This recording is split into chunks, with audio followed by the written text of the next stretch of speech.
नमस्कार। म परदेशी आवाजको सञ्चालक विकास भण्डारीको तर्फबाट सम्पूर्ण 3 करोड नेपाली आमाबुवा दाजुभाइ तथा दिदीबहिनीहरूप्रति बधाई तथा शुभकामना अर्पण गर्न चाहन्छु।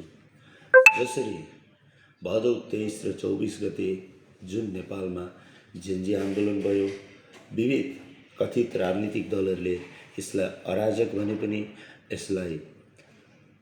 यसको विरोध गरे पनि यो वास्तवमै नेपालको जुन व्यतिथि विसङ्गति विरुद्ध जुन जेन्जी समूहले छेडेको विद्रोह थियो, क्रान्ति नै थियो।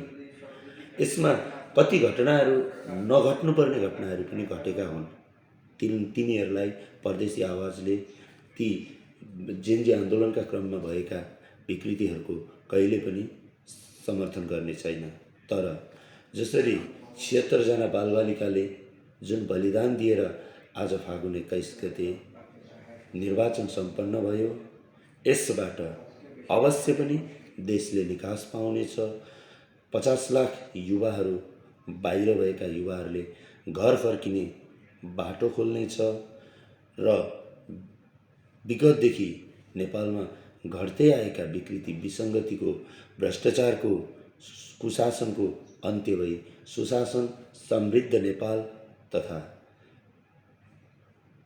अब देशले अब चाहिँ परिवर्तन भयो है। अब चाहिँ देशमा पक्कै पनि नयाँ नेपालको सुरुवात भयो भन्ने भावनाको विकास गराउनेछ भन्ने अपेक्षा राख्दै यो निर्वाचन सम्पन्न हुनुमा, यो निर्वाचन यसरी शान्तिपूर्ण भइरहित निर्वाचन सम्पन्न हुनुमा सबैभन्दा विशेष रूपमा धन्यवाद तथा सम्मान अर्पण गर्ने व्यक्ति जो नेपालको इतिहासमा पहिलो महिला प्रधानमन्त्री सम्माननीय सुशीला कार्की अनि उहाँको टिम, गृहमन्त्री ओम प्रकाश रियाल, अर्थमन्त्री रामेश्वर खनाल लगायत सम्पूर्ण पार्टी तथा सम्पूर्ण 3 करोड नेपाली आमाबुवा दाजुभाइ तथा दिदीबहिनीहरूकै अथक मेहनत र प्रयासले आज नेपालले नयाँ निर्वाचन मार्फत नयाँ जनप्रतिनिधिहरू चुन्ने काम